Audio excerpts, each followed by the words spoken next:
RFI Convida. Adriana Brandão. Laís Bodansky é figura central do cinema brasileiro. Ela estreou como cineasta em meados dos anos 1990 e assina curtas e longas metragens aclamados pela crítica como Bicho de Sete Cabeças, de 2001. Laís Bodansky está aqui em Paris, onde ela deu uma palestra na Sorbonne sobre sua criação artística e participa da segunda edição do Festival Regard Satellite, que podemos traduzir como Olhares Periféricos, um festival que acontece na cidade de Saint-Denis, na região parisiense. E Laís Bodansky é a nossa convidada de hoje. Olá, Laís. Oi, Adriana. Obrigada pelo convite. Laís, seu primeiro longa, O Bicho de Sete Cabeças, e o último, A Viagem de Pedro, ainda inédito aqui na França, serão exibidos nesse festival. 20 anos separam as duas produções. Além de ilustrar a evolução da sua carreira, eles ilustram também a evolução do cinema brasileiro nessas 2 décadas? Olha, de fato eu faço parte, meu primeiro longa, ele vem nessa primeira leva da retomada do cinema brasileiro, foi um momento muito difícil, várias vezes eu venho do curta-metragem, e naquele momento o curta-metragem é conhecido no Brasil como a Primavera do Curta, uma produção linda, forte, de muitos cineastas que depois também foram para o longa, mas naquele momento ninguém tinha certeza que a gente conseguiria dar esse passo para o longa-metragem, porque não tinha política pública organizada para isso. Lembrando que no início dos anos 90 não teve nenhuma produção cinematográfica no Brasil. Chegamos a zero, exatamente. Depois do governo Collor. Exatamente. Uma época que fecharam a Embrafilme e não colocaram nenhuma política cinematográfica no lugar. Ou seja, a ausência, um desrespeito com a cultura, coisa que a gente viveu agora recentemente, de novo, que só a gente não foi para a produção zero, porque eu acho que justamente quando você vive um trauma, que você chega à produção zero, o próprio setor se organizou, nasceu a Agência Nacional de Cinema, Ancine, que não fechou. Então, e minimamente os municípios e estados mantiveram algum tipo de incentivo local. Então, o cinema brasileiro não morreu, mas ele sentiu o golpe fortíssimo e tem muita produção represada que vem aí, produções, aliás, maravilhosas, tanto para dentro do Brasil, mas filmes que viajam, né, também. E a sua estética, ela evoluiu? O Bicho de Sete Cabeças foi um filme que marcou uma geração, e agora A Viagem de Pedro, um filme que parece um pouco mais intimista. Como foi a evolução da sua estética nesses 20 anos? Eu acho que cada projeto pede uma linguagem. Agora, claro que se eu analiso os meus filmes, eu me reconheço neles enquanto autoria, assinatura, digamos assim, né? Porque no final, assim, eu acho que quando a gente faz um filme, querendo ou não, a gente coloca a nossa opinião, o nosso olhar, assim, é um ponto de vista. Um filme é sempre um ponto de vista. Mesmo um filme de puro entretenimento também é um ponto de vista. Tem um discurso ali por trás. Eu acho que o meu discurso não mudou. Agora, brincar com a linguagem, sim, eu acho que A Viagem de Pedro é o meu filme mais diferente, digamos assim, do ponto de vista da experimentação. O meu filme mais experimental. Eu acho que tem uma coincidência do Bicho de Sete Cabeças para A Viagem de Pedro, que os dois falam sobre a questão da saúde mental de formas totalmente distintas. Bicho de Sete Cabeças é algo explícito, é uma denúncia sobre o tratamento das pessoas com sofrimento mental no Brasil. E a gente acompanha um adolescente que é internado, porque ele fumava um baseado, assim, uma coisa totalmente desproporcional, um erro de uma falta de diálogo na família. Mas aí eu convido o espectador a entrar num hospital psiquiátrico e se aproximar daquele universo da loucura. Na Viagem de Pedro é um filme histórico, um personagem... Seu primeiro filme histórico. Meu primeiro filme histórico, sempre quis fazer conseguir, e uma recuperando delícia. Esse personagem, que é um personagem... Que é Dom Pedro I, exatamente. Questionável, né? Hoje em dia, o Dom Pedro, a questão da violência contra a mulher, é um personagem muito... complexa e polêmica. Complexa e polêmica, exatamente. E o trecho que eu resolvi contar é um trecho que no Brasil se conhece muito pouco, que é quando ele vai embora. A gente no Brasil conhece o Dom Pedro I até o momento que ele faz a independência e depois ninguém entende muito bem o que aconteceu. De repente ele vai embora, deixa o filho dele, monta uma regência. Assim, eu acompanho a saída do Dom Pedro, que ele sai chutado, né, assim, ele sem nenhum poder político, um homem muito bonito, conhecido por ter todas as mulheres, sedutor, um grande sedutor, mas no momento que ele vai embora do Brasil, ele está doente, provavelmente com sífilis, e a sífilis leva, uma sífilis adiantada, te leva à loucura. E provavelmente, isso é fato real, pelos documentos que eu pesquisei, ele flertou sim com a loucura.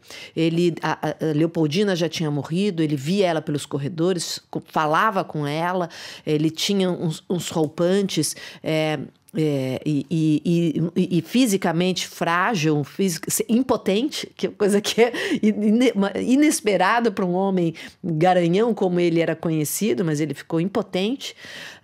Então eu mostro, o filme é um momento intimista dele indo embora do Brasil nessa fase de depressão, flertando com a loucura. Então nesse sentido também eu faço um link com o Bicho de Sete Cabeças, em que no Bicho eu mostro a loucura de um hospital, você vê a denúncia dos maus tratos. Na Viagem de Pedro, eu convido o espectador a experimentar a loucura junto com a personagem que enlouquece. Então ele é o meu filme mais experimental por conta disso, assim, que eu proporciono para a plateia o que é um pouquinho do que é enlouquecer.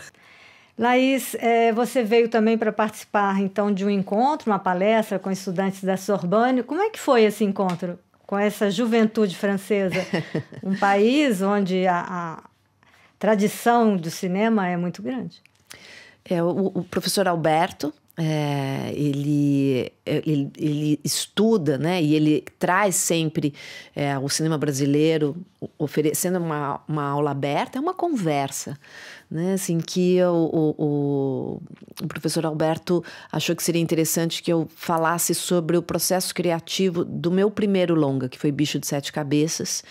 E então foi isso, assim, foi essa ele também me fazendo perguntas, mas eu contei um pouco como eu cheguei nesse primeiro projeto, que eu acho que é interessante retomar, porque agora, depois de 5 longas, eu olho para trás e eu reconheço acertos, falhas, não dá para dizer que é falha, dá para dizer assim, o contexto em que eu estava, em que aquele filme foi feito, e se eu fizesse esse filme hoje, seria o mesmo filme?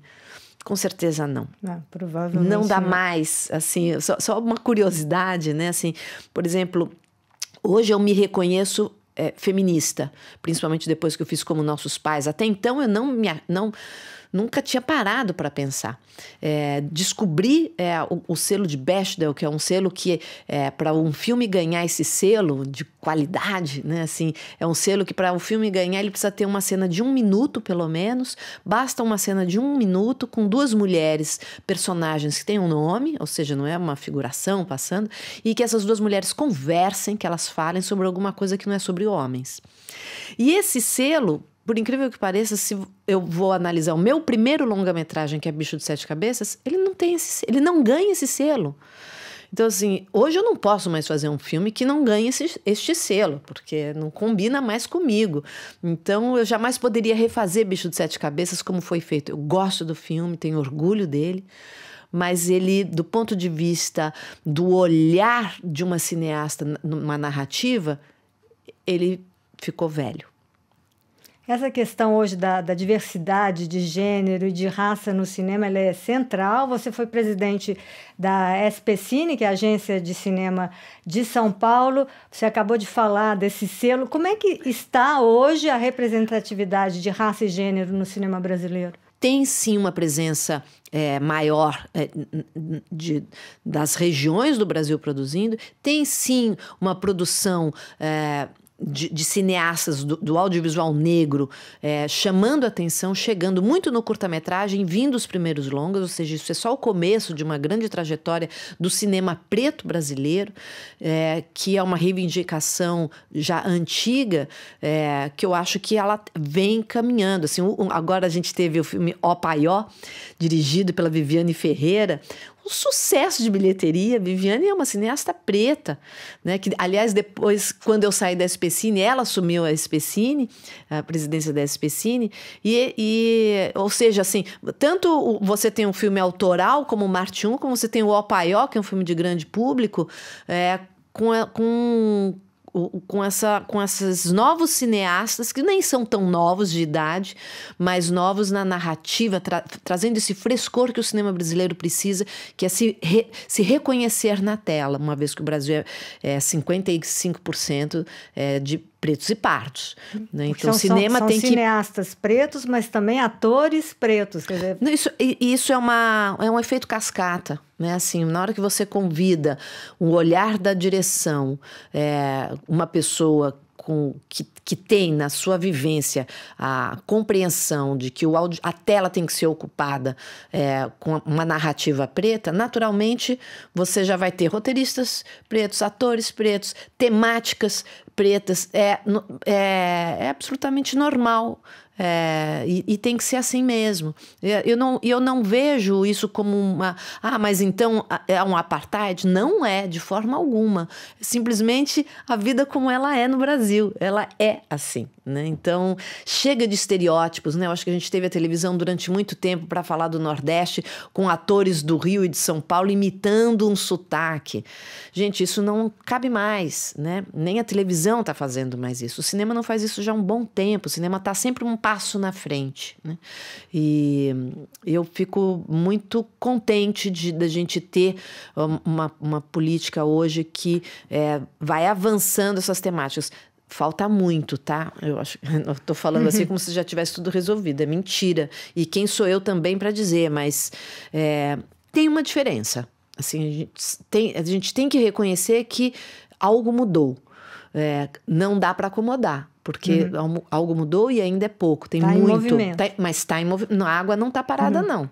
Recentemente saiu uma análise do ano passado dos filmes brasileiros que finalmente a gente agora recupera pós-pandemia números significativos de espectadores na sala de cinema.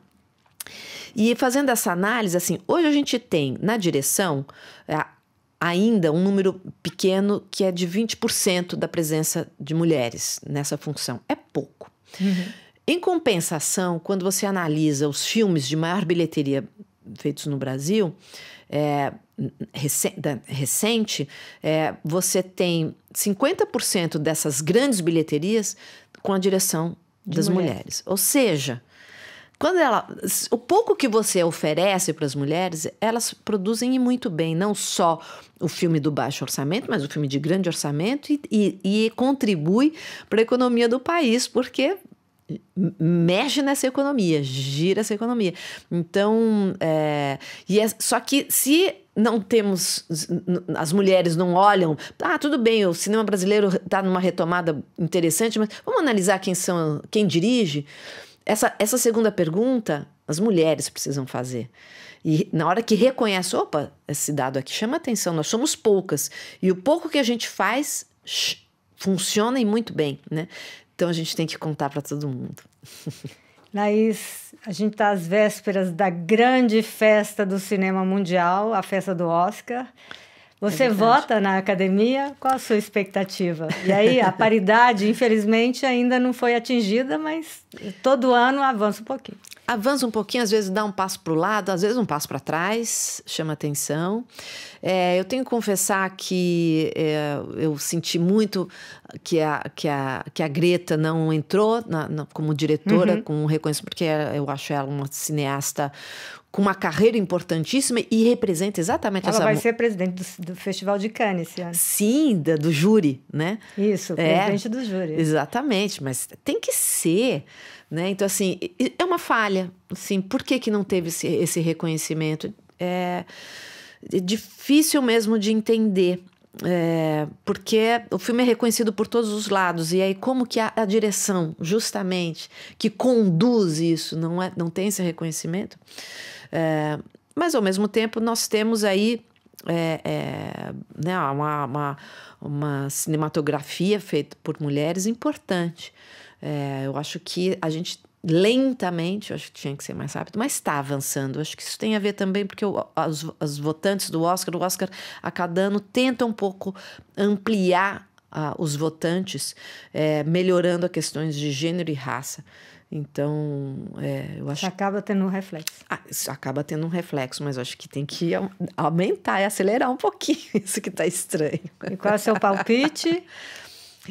Olha, eu sei que o Oppenheimer ele é o grande favorito, mas o Pobres Criaturas eu acho surpreendente, né? Assim, e ele vem surpreendendo em vários outros festivais e prêmios, né? Vem surpreendendo. Então, assim, eu acho que não tá claro o que vem por aí, não. Mas eu acho que tá entre esses dois filmes. Perfeito. Muito obrigada, Laís Bodansky, por sua participação no RF Convida. Muito obrigada pelo convite, foi um prazer.